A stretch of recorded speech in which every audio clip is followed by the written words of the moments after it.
Hey there, Scott Wilkinson here at CEDIA Expo 2013.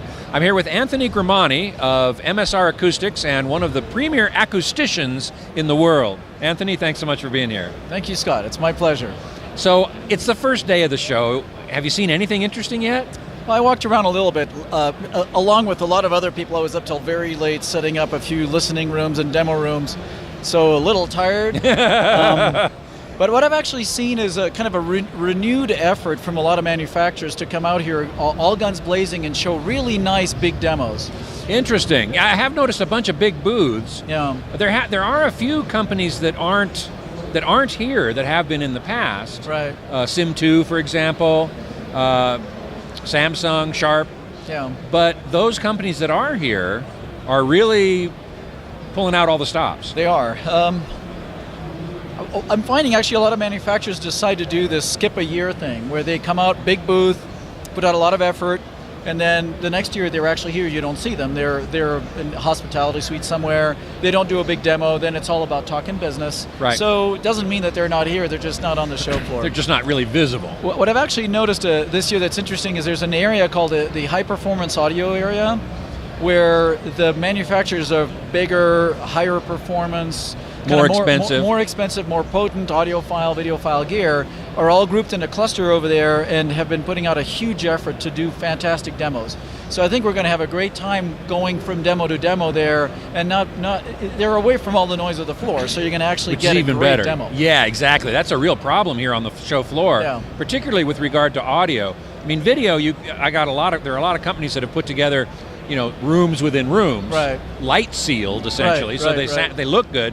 But getting a demo to sound good in this environment, it's tough. It's tough. I mean, if you want to hear a good sound system, the background noise needs to be below what's called NC20, which corresponds to a perception of 20 decibels, and that's so that in the dynamic range of a movie, which is about 120, if you really go from the peak to the bottom, you're not losing that much.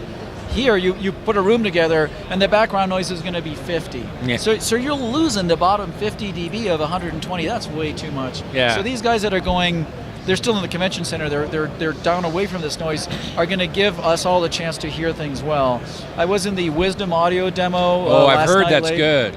They're showing their humongous, big, beautiful line array system, and it's good. It's one of those. It's an audiophile system that can play really loud for a really big room.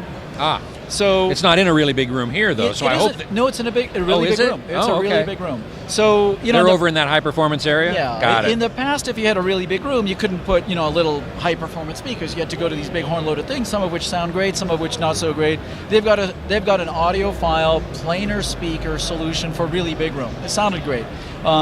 There's other people here on the show floor that have done things with the room to try to make it quieter.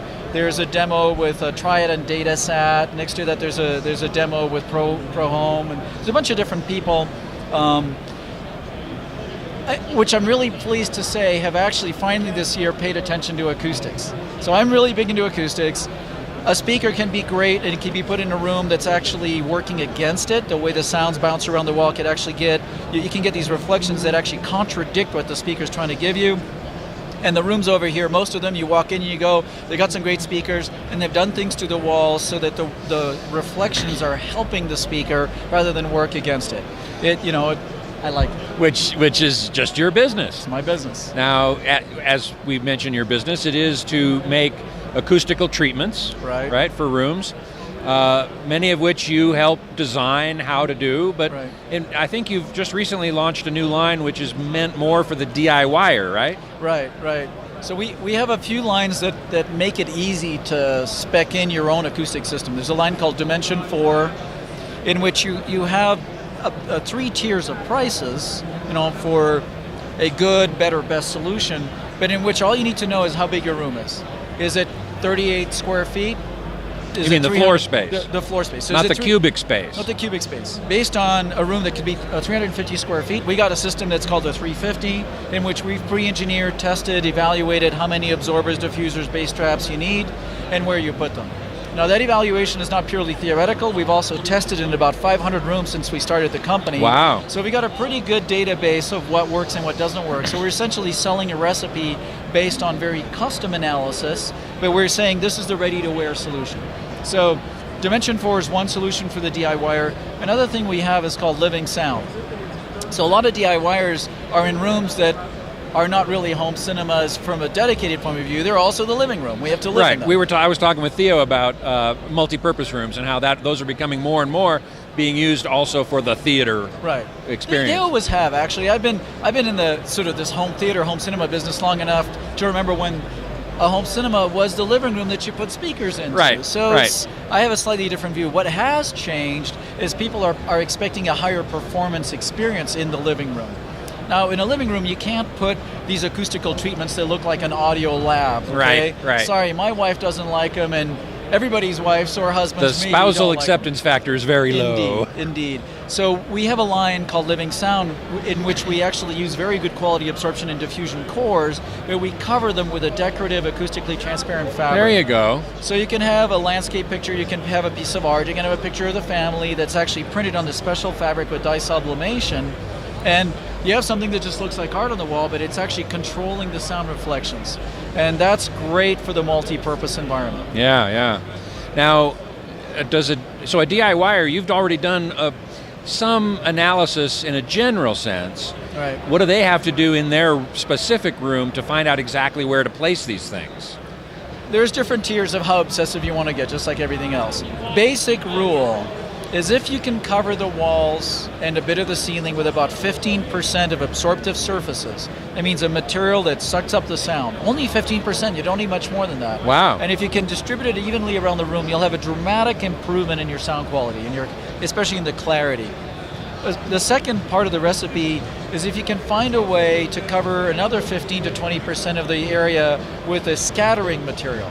Otherwise known as a diffuser. It could be a diffuser, it could be a bookcase, it could be something that instead of the sound hitting a wall as a mirror and coming back, it actually gets scattered into small pieces. You get the next level of improvement because now your room is bathing in smoothly diffused sound field, and that just feels good. It makes the room sound bigger, the sound from all the different speakers integrate better, and you don't need a whole lot more than 15 or 20%.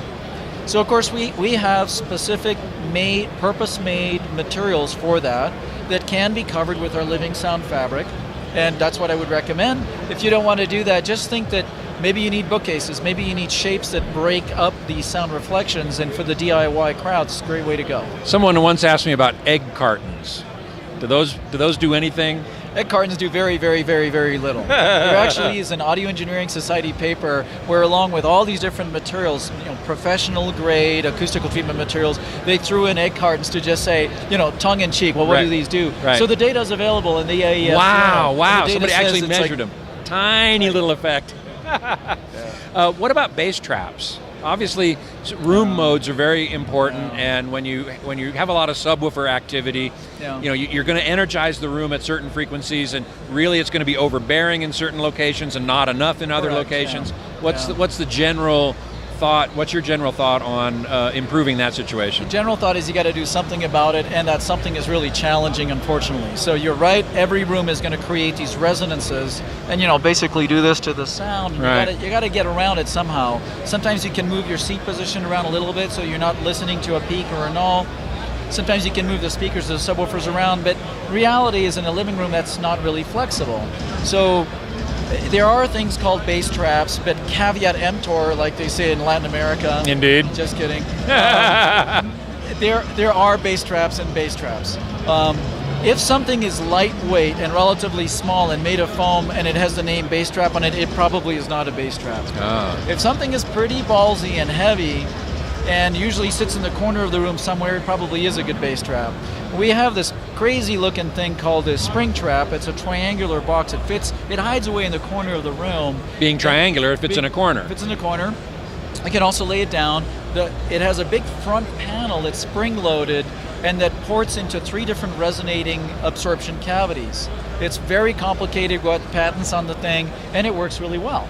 So If you're looking for a way to control your bass so that it doesn't sound all boomy and flabby and also sounds even from seat to seat, look for a bass trap. Our solution, the spring trap, works well. Other manufacturers have different approaches, but look for something a little bit big and heavy. And heavy, because if it's lightweight, it's not. It's the bass frequencies are just going to go right through it. Right through it, yeah. Fantastic. Well, thanks so much for your time. I really appreciate it. You're welcome. My pleasure.